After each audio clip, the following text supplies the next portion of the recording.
Salam dan bahagia, Ibu Bapak Guru hebat dan praktisi pendidikan, dimanapun Anda berada.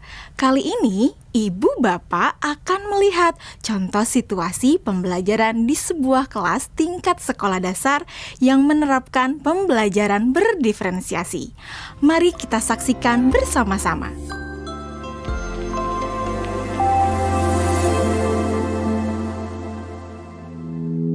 Organ tubuh manusia. Minggu ini, Pak Kasim ingin mengajar sebuah materi tentang cara kerja salah satu sistem organ tubuh manusia, yaitu sistem pencernaan. Adapun tujuan pembelajarannya adalah melalui diskusi kelompok dan penugasan mandiri. 1. Murid dapat menjelaskan fungsi organ pencernaan pada manusia. Kedua, murid dapat membuat model dan menunjukkan cara kerja sistem pencernaan manusia. Sebelum pembelajaran dilakukan, biasanya saya akan melihat tujuan pembelajaran atau target apa yang akan saya capai pada hari itu. Setelah itu, saya melihat data atau informasi terkait murid-murid saya untuk menentukan strategi pembelajaran yang tepat dan penilaian yang sesuai. Saat merencanakan pembelajaran, Pak Kasim mempersiapkan beberapa sumber belajar yang menurutnya akan membantu murid-muridnya belajar sesuai dengan kebutuhannya. Sumber daya belajar yang disiapkan diantaranya adalah sebuah poster, berbagai bacaan yang memuat pembahasan tentang bagaimana organ pencernaan bekerja dari beberapa sumber. Ada yang berupa beberapa buku bacaan dengan tingkat kesulitan berbeda-beda, artikel sederhana, mengunduh sebuah video singkat yang sesuai dengan apa yang ia ingin anak-anak pahami, membuat kartu-kartu pertanyaan untuk membantu murid mengkonstruksi sendiri pemahaman mereka tentang cara kerja sistem organ pencernaan dengan menjawab pertanyaan. Sumber belajar yang beragam ini tentunya tetap sesuai dengan tujuan pembelajaran yang ingin dicapai, atau dengan kata lain mengimplementasikan diferensiasi konten.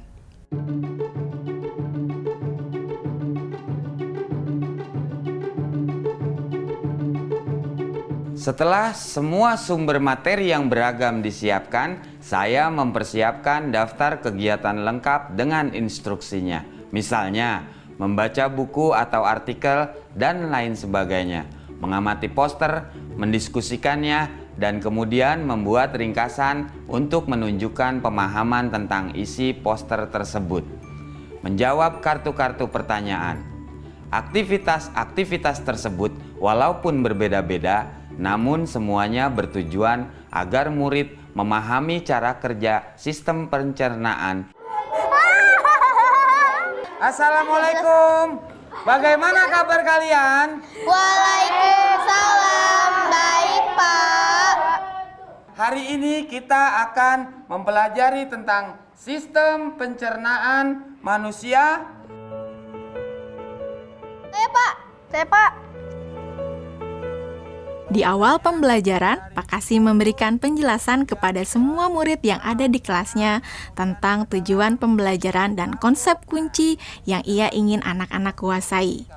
Lewat proses tanya jawab dan contoh-contoh, Pak Kasim memastikan bahwa murid-muridnya memahami apa yang dimaksud dengan sistem. Pak Kasim meminta murid-murid bekerja dalam kelompok. Untuk penugasan kali ini, Pak Kasim telah mengelompokkan murid berdasarkan tingkat kemampuan murid membaca. Hal ini karena tugas pertama yang harus dilakukan oleh setiap kelompok adalah membaca materi bacaan terlebih dulu. Teks yang dibaca tiap kelompok sesuai dengan kemampuan membaca mereka. Selama proses murid melakukan kegiatan, saya mengobservasi dan memantau pemahaman murid-murid. Saya mendatangi tiap kelompok, mengajukan pertanyaan, dan memberi pertanyaan lanjutan kepada murid-murid yang memerlukan bantuan atau perlu diberikan tantangan lebih. Saya juga membuat catatan-catatan penilaian selama proses ini. Setiap jawaban murid, pertanyaan murid, saya perhatikan dan menggunakan informasi ini untuk menyesuaikan tingkat bantuan yang akan saya berikan pada murid atau berdiferensiasi proses. Sistem pencernaan adalah serangkaian jaringan organ yang bekerja untuk mencerna makanan.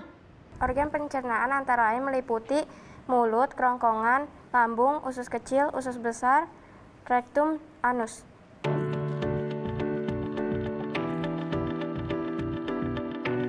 Sekarang silakan membuat model yang menunjukkan sistem kerja pencernaan manusia secara mandiri.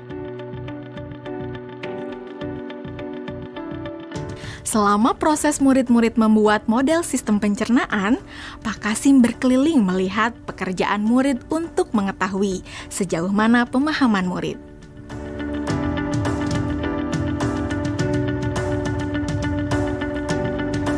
Di akhir pembelajaran, saya melakukan kegiatan refleksi, di mana refleksi tersebut digunakan untuk mengapresiasi murid, untuk mengetahui atau menilai sejauh mana pemahaman murid tentang topik yang sedang dipelajari, untuk mengetahui bagaimana perasaan murid-murid ketika melakukan proses pembelajaran. Agdas, Senang, Pak. Arjuna, Senang, Pak. dan tentunya semua ini dapat menjadi informasi bagi saya untuk mengembangkan proses pembelajaran selanjutnya. Ibu dan Bapak guru hebat, demikian video singkat salah satu contoh penerapan pembelajaran berdiferensiasi di jenjang sekolah dasar. Tetap semangat, Ibu dan Bapak guru hebat. Salam dan bahagia.